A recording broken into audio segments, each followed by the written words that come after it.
Que Dieu vous bénisse. C'est toujours un plaisir d'être devant vous. Dieu seul sait pourquoi il m'envoie devant vous. C'est un honneur, hein, une fierté peut-être. Je suis humble. Je vais juste exprimer ma gratitude devant Dieu.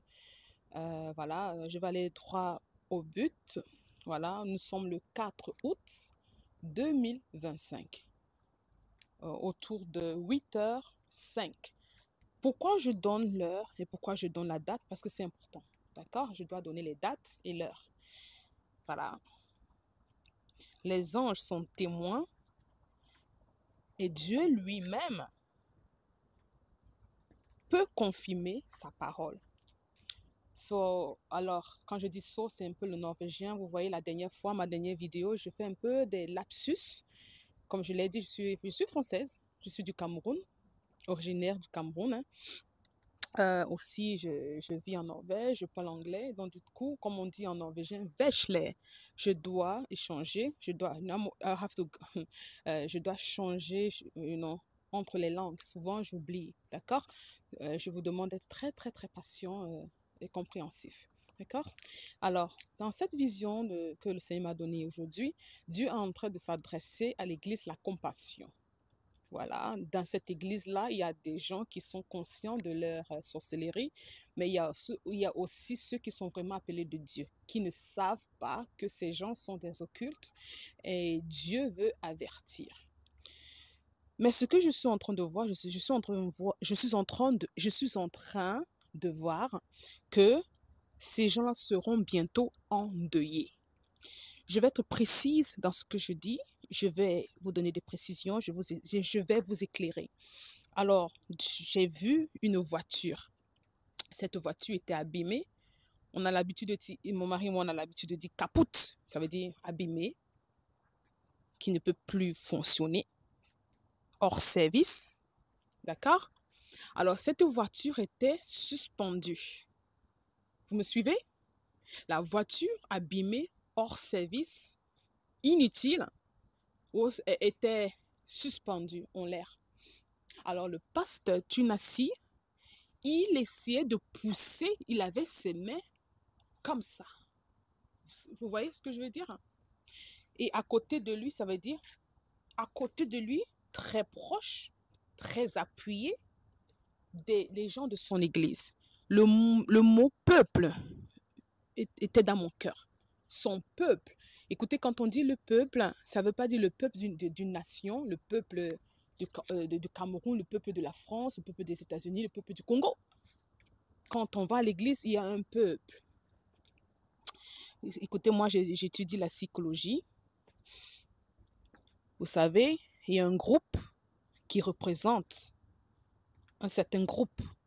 Quand ces gens-là sont dans cette église-là, quand ils se rassemblent, on les appelle un peuple. Dans une autre église, on appelle ces gens qui se rassemblent dans cette église aussi un peuple. Ça, c'est le peuple de l'église, la compassion, dont cette prophétie s'agresse. Alors, tous étaient habillés en noir. Nous avons le chien de notre voisin qui veut que je lui envoie la balle, mais en ce moment, Luna, Yara, Optat, parce qu'elle n'inquiétait pas. Il n'inquiétait pas. Ya? Vous comprenez? So, je dois dire au chien qu'on va bientôt jouer. Je vais couper cette vidéo bientôt. Ok, attendez, désolé. Alors, je devais changer du côté de la propriété parce que nous avons le chien du voisin qui veut jouer quoi, avec la balle. Alors, j'ai juste expliqué, je suis un peu occupée, d'accord? Voilà. Dieu est en train de dire que l'église, la compassion sera bientôt endeuillée. De mort, de plus,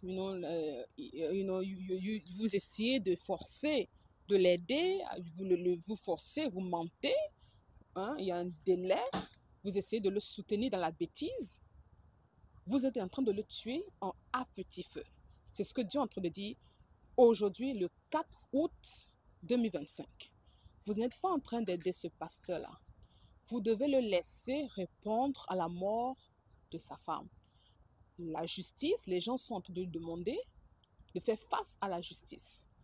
Et vous croyez que parce que vous êtes en train d'essayer de sauver ce qu'on appelle l'église dans la chair, va empêcher cet homme de rencontrer la mort. Quand je dis que vous êtes en train de provoquer sa mort euh, en fonction de la vision, je suis en train de dire que la mort dans son sens propre, vous n'allez pas le tuer en lui donnant du poison, en prenant un couteau, un revolver, non. Mais ce que vous êtes en train de faire en ce moment, vous ne prêtez pas attention à ce que Dieu est en train de lui demander de faire. Il doit se retirer pour qu'il puisse enfin fournir les documents demandés qui donne des réponses à la mort de sa femme, défunte femme, Maman Blanche, une héroïne. J'appuie, hein. Une femme respectée, même si je ne la connaissais pas, je respecte cette femme. Avec ce que j'ai aussi entendu, c'est un pilier. Vous savez, ces gens qui sont en train de bousculer cet homme, l'aider à soutenir cette église dans la chair, vous êtes en train de tuer cet homme. Vous êtes en train de le tuer quand il a une pression qui peut le tuer. C'est ce que j'ai vu. Si je dois répéter ce que j'ai vu, je vais répéter. J'ai dit, j'ai vu une voiture suspendue. Le pasteur Tunasi était en train d'essayer de pousser cette voiture-là, mais la voiture était hors service. C'est-à-dire la voiture ne peut pas être, elle est irréparable. C'est-à-dire la voiture-là ne peut plus fonctionner. J'ai vu la voiture moi-même. Et quand il était en train de pousser, vous voyez qu'il était anxieux, il avait peur, hein? Il avait très très peur. Et là, je vois aussi les membres de son église, tous habillés en noir. Vous serez bientôt endeuillés. Vous tuez cet homme. Et je vais être un peu plus sincère. C'est la vision en train de me dire que la façon dont ils sont en train de soutenir ce pasteur, c'est l'amour, le soutien qu'on appelle ça, collectif des sorciers. Vous savez, ces gens qui ont bâti avec cet homme, ils ont investi leur réputation, ils ont investi leur destinée. Il y en a qui ont donné leur argent, il y en a qui en ont fait leur vie. Hein, le mange-pain, où ils trouvent du pain, le riz. Vous savez, un endroit qui leur donne la joie. Chacun a sa propre définition de joie, de la joie. Voilà. Alors, je suis en train de voir que vous allez bientôt être endeuillé. Il est en train d'étouffer. Pas parce qu'on lui demande, parce qu'il y a la pression médiatique, non, pas du tout. La pression qui va tuer ce pasteur-là, comme je l'avais dit dans previously, la dernière, la dernière vidéo, j'ai dit qu'il est sorcier. Il s'en fout éperdument de sa femme, sa défunte femme. Il s'en fout. Hein? Ce qui peut forcer cet homme à une belle réponse, c'est la justice, c'est un avocat. La police doit se tenir devant la porte. C'est la seule chose qui va pousser cet homme à donner les documents. Mais je suis en train de voir une mort subite. Mais spirituellement, n'est pas subite. Il est en train d'être pressé. Il y a la foule autour de lui, la pression. Vous savez, comme dans la pression, quand il y a la foule, quand vous allez dans un concert, il y a tellement de gens. Hein? Les gens sont en train de pousser. Vous savez, vous ne pouvez plus respirer. J'ai vu son corps. Il est gros là. Il est petit et gros. Hein? Oui, il est tout petit comme ça. J'ai vu qu'il était... Je pouvais même pas voir son corps. Tous ceux qui vont dans son église, son équipe, je dis tout le monde, il y a une sérieuse pression pour sauver cette église. Mais spirituellement, Dieu est en train de dire cette église-là, elle est morte depuis longtemps. Vous savez, les églises occultes peuvent continuer. Il y en a beaucoup qui continuent même. Il y a des gens qui les chantent, hein, il y a les gens qui chantent, il y a les gens qui les visitent. Jusqu'à aujourd'hui où je suis en train de vous parler. Mais quand on parle de l'église de la compassion, cette église, c'est fini. Il n'y a plus rien. Il n'y a plus rien spirituellement. C'est ce que Dieu veut dire. Vous essayez de sauver quoi? Le mur. Ce mur-là, ce bâtiment peut être vendu très bientôt. Oui. Vous savez, souvent, quand je dis des choses, ça se réalise. Ce bâtiment, l'église, c'est Jésus-Christ. L'église, c'est nous, les enfants de Dieu. All right? So, ce que je suis en train de voir, c'est une mort. Je vois la mort du pasteur Tunasi, mais Dieu ne veut pas qu'il meure.